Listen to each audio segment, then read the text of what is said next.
दोस्तों नमस्कार, स्वागत है एक बार फिर से देश और दुनिया की तमाम बड़ी खबरों में। यदि आपने अभी तक चैनल को सब्सक्राइब नहीं किया है तो कृपया चैनल को लाल बटन दबाकर सब्सक्राइब करें और घंटी बटन भी दबा दें। ये पहली बड़ी खबर है, केजरीवाल को ईडी का समन मिलने पर भड़की ममता बनर्जी, बोली सभी विपक्षी नेताओं को गिरफ्तार करना चाहती है बीजेपी। दरअसल दिल्ली शराब नीति से जुड़े मनी लॉन्ड्रिंग मामले में मुख्यमंत्री अरविंद केजरीवाल को ईडी का समन भेजने को लेकर पश्चिम बंगाल की मुख्यमंत्री ममता बनर्जी ने मोदी सरकार पर जबरदस्त हमला बोला। ममता बनर्जी ने इस दौरान एप्पल की हैकिंग को लेकर भेजे गए अलर्ट और मनरेगा बकाये का भी जिक्र किया। तृणमूल कांग्रेस के चीफ ममता बनर्जी ने कहा कि अरविंद केजरीवाल को नोटिस भेजा गया है, सबको नोटिस भेजा गया है।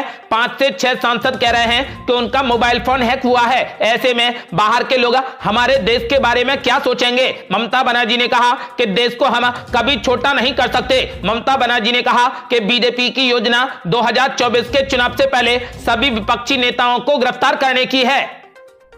अगली बड़ी खबर है, एप्पल के अलर्ट को लेकर हंगामा जारी, विपक्ष ने कर डाली बड़ी मांग, कहा संसदीय समिति की बुलाई जाए बैठक। दरअसल एप्पल की तरफ से कुछ आईफोन यूजर्स को भेजे गए हैकिंग अलर्ट को लेकर लगातार हंगामा जारी है। तृणमूल कांग्रेस की सांसद महुआ मोइत्रा ने लोकसभा स्पीकर ओम बिरला को लेटर लिखकर सदन के सदस्यों को संरक्षण प्रदान करने की मांग की। इसके साथ ही कई विपक्षी सांसदों ने IT से संबंधित संसद की स्थायी समिति को मामला देखने को कहा है। कांग्रेस पार्टी के लोकसभा सांसद कार्ति चिदंबरम और मार्क्सवादी कम्युनिस्ट पार्टी के राज्यसभा सदस्य जॉन ब्रिटास ने IT से संबंधित संसद की स्थायी समिति के अध्यक्ष प्रताप राव जाधव से पूरे मामले को लेकर अपील की है। दोनों नेताओं ने अपील की है और जाधव को मामले में बैठक बुलाने की मांग की है। न्यूज एजेंसी PTI ने सूत्रों के हवाले से बताया कि जाधव को लिखे लेटर में कार्ति चिदंबरम ने उनसे उन लोगों को बैठक में बुलाने का आग्रह किया है जिन्हें एप्पल की ओर से चेतावनी जारी की गई है।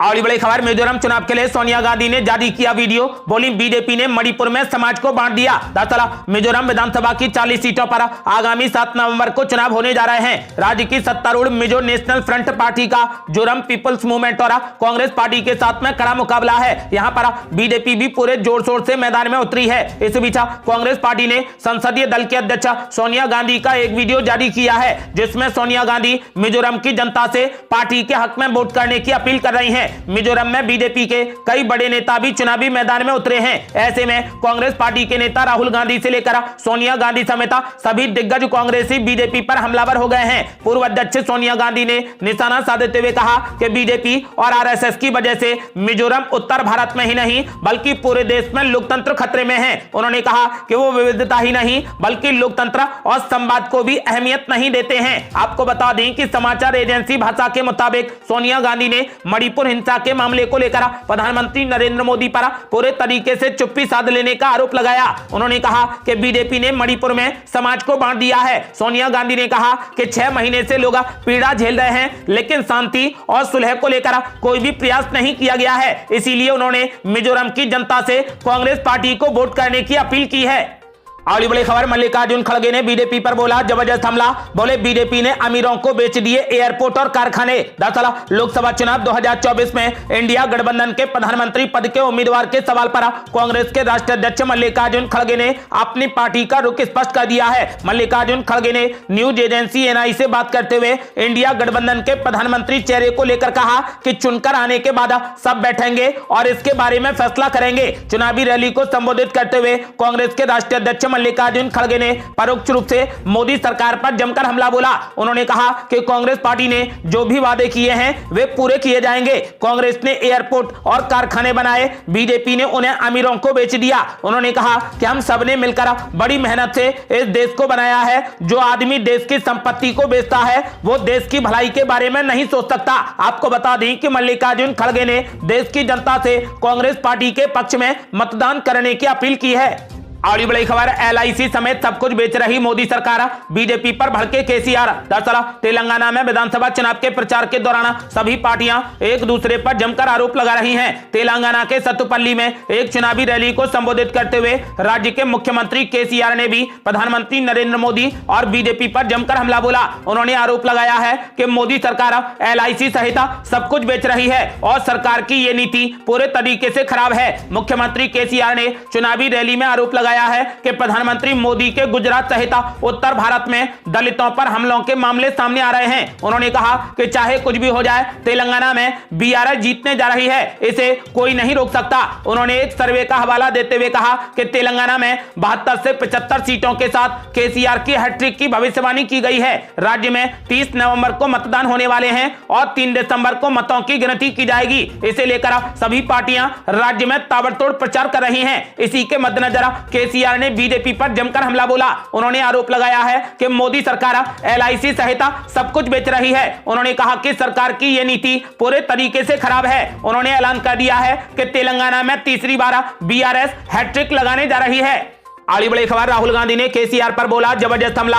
बोले एक राजा और उसका परिवार पूरे तेलंगाना पर कर रहा राज। सारे के सारे पैसे वाले विभाग एक ही परिवार के पास हैं। दरअसल तेलंगाना में होने वाले विधानसभा चुनाव से पहले राज्य में चुनावी सरगर्मियां बढ़ गई हैं। सभी राजनीतिक दल चुनाव प्रचार कर रहे हैं। इस बीच राहुल गांधी तेलंगाना पहुंचे और एक रैली को संबोधित किया। इस दौरान राहुल गांधी ने बीजेपी और बीआरएस पर तीखा हमला बोला। राहुल गांधी ने मुख्यमंत्री केसीआर पर निशाना साधते हुए कहा कि एक राजा और उसका परिवार पूरे तेलंगाना पर राज कर रहा है और सारे के सारे पैसे वाले विभाग एक ही परिवार के पास हैं। चाहे वो शराब हो या जमीन हो, वो सारी चीजें जिनसे जनता से पैसा लिया जा सकता है, वे सभी केसीआर के परिवार के पास हैं। राहुल गांधी ने कहा कि ये पैसा जो बीआरएस ने लूटा है उसका क्या होगा। पहले मुख्यमंत्री बाय बाय होंगे, उसके बाद केसीआर ने जो भी जनता का पैसा लूटा है उसका हिसाब मांगा जाएगा। राहुल गांधी ने कहा कि जितना भी पैसा इन्होंने आपकी जेब से लूटा है उतना कांग्रेस पार्टी आपकी जेब में डालेगी। इस दौरान उन्होंने पीएम मोदी पर भी निशाना साधा।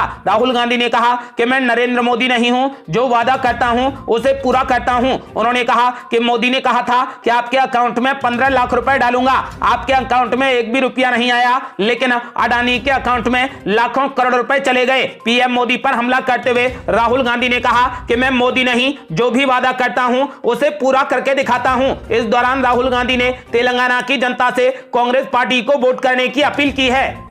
आड़ी बड़ी खबर, कमलनाथ ने मुख्यमंत्री शिवराज पर बोला जबरदस्त हमला। बोले शिवराज जी मुंह चलाने और सरकार चलाने में अंतर है। दरअसल मध्य प्रदेश के नरसिंहपुर जिले में एक चुनावी सभा में पीसीसी चीफ कमलनाथ ने शिवराज सिंह चौहान पर तगड़ा जुबानी हमला बोला। उन्होंने जिले के 4 कांग्रेस उम्मीदवारों के पक्ष में एक रैली को संबोधित करते हुए कहा कि शिवराज जी की आंख और कान नहीं बल्कि मुंह बहुत चलता है। शिवराज जी मुंह चलाने में और प्रदेश चलाने में बहुत अंतर है। नरसिंहपुर पहुंचे पीसीसी चीफ कमलनाथ ने करेली में आम सभा को संबोधित करते हुए बीजेपी और शिवराज पर जमकर हमला बोला। पूर्व मुख्यमंत्री कमलनाथ ने कांग्रेस उम्मीदवारों की मौजूदगी में शिवराज सिंह चौहान पर जमकर हमला बोलते हुए कहा कि ये चुनाव प्रत्याशी का नहीं बल्कि मध्य प्रदेश का चुनाव है। उन्होंने कहा कि मैं जगह जगह जा रहा हूं, आप चिंता मत करिए, इस बार शिवराज को विदा करके ही रहेंगे। उन्होंने ऐलान कर दिया है कि इस बार कांग्रेस पार्टी मध्य प्रदेश में पूर्ण बहुमत के साथ अपनी सरकार बनाने जा रही है। अगली बड़ी खबर, राजस्थान में चुनाव की तैयारियां काफी तेज। राष्ट्रीय लोकतांत्रिक पार्टी ने जारी कर दी 11 उम्मीदवारों की सूची। दरअसल राजस्थान विधानसभा चुनाव 2023 के लिए राष्ट्रीय लोकतांत्रिक पार्टी ने 11 उम्मीदवारों की सूची जारी कर दी है। इस बार राष्ट्रीय लोकतांत्रिक पार्टी और चंद्रशेखर आजाद की अगुवाई वाली आजाद समाज पार्टी एक साथ चुनाव लड़ रही है। दोनों पार्टियों ने गठबंधन में एक साथ प्रदेश की सभी 200 विधानसभा सीटों पर चुनाव लड़ने का फैसला किया है। राष्ट्रीय लोकतांत्रिक पार्टी द्वारा जारी इस सूची में अधिकतर बीजेपी और कांग्रेस के बागी नेताओं को टिकट दिया गया है। इस सूची में कांग्रेस पार्टी को छोड़कर राष्ट्रीय लोकतांत्रिक पार्टी में शामिल हुए पूर्व चेयरमैन सचिन सांखला जैन को भी टिकट मिला है। वो मसूदा विधानसभा क्षेत्र से चुनावी मैदान में ताल ठोकेंगे। आपको बता दें कि फिलहाल राष्ट्रीय लोकतांत्रिक पार्टी ने राजस्थान में अपने 11 उम्मीदवारों की लिस्ट जारी कर दी है।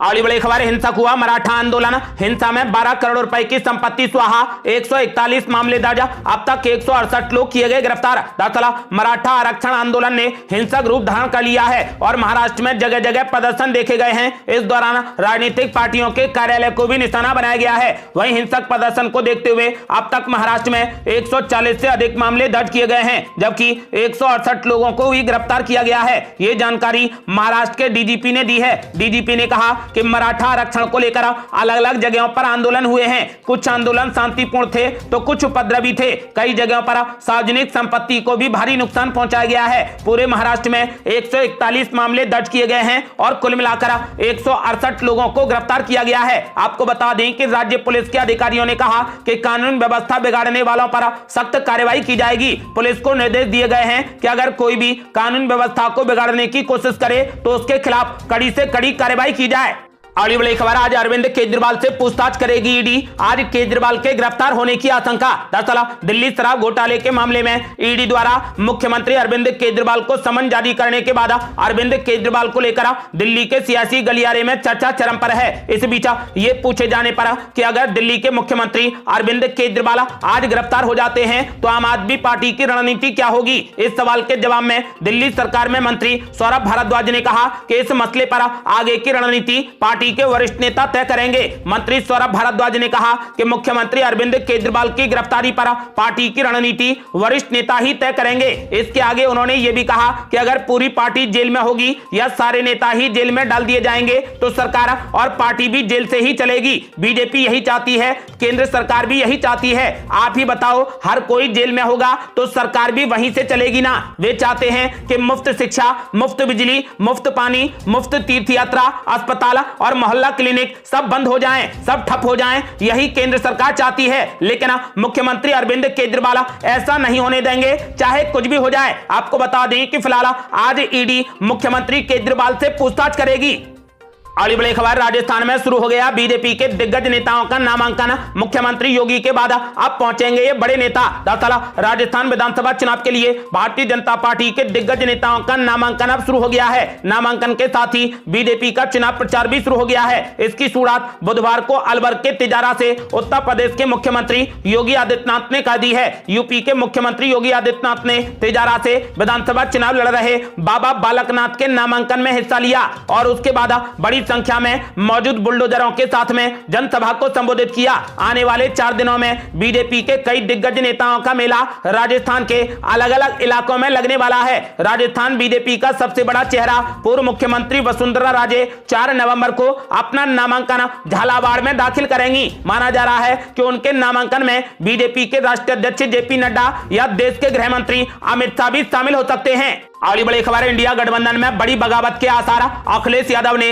समाजवादी पार्टी के नेताओं को सभी 80 लोकसभा सीटों पर उम्मीदवार उतारने और तैयारी करने के दे दिया आदेश। दरअसल समाजवादी पार्टी के अध्यक्ष अखिलेश यादव ने कार्यकर्ताओं को उत्तर प्रदेश की सभी 80 लोकसभा सीटों पर चुनाव की तैयारी करने के निर्देश देते हुए 65 सीटों पर अपने उम्मीदवार खड़े करने के संकेत दिए हैं। समाजवादी पार्टी के राष्ट्रीय सचिव और पार्टी प्रवक्ता राजेंद्र चौधरी ने मीडिया को बताया कि वर्ष 2024 के लोकसभा चुनाव की रणनीति और अन्य विषयों पर चर्चा के लिए यहां पार्टी राज्य मुख्यालय में सपा प्रदेश कार्यकारिणी की अहम बैठक हुई। उन्होंने बताया कि सपा अध्यक्ष अखिलेश यादव ने कार्यकर्ताओं से कहा कि वे प्रदेश की सभी 80 लोकसभा सीटों पर चुनाव लड़ने की तैयारी करें। इनमें से 65 सीटें समाजवादी पार्टी ही जीतनी चाहिए। अखिलेश यादव ने बैठक में स्पष्ट कर दिया है और कहा कि कोई भी गठबंधन समाजवादी पार्टी के सहयोग के बिना उत्तर प्रदेश में चुनाव नहीं जीत सकता है। इसीलिए समाजवादी पार्टी कार्यकर्ता प्रदेश की सभी 80 लोकसभा सीटों पर तैयारी करें। इस सवाल पर कि क्या बैठक में विपक्षी दलों के गठबंधन इंडिया के बारे में भी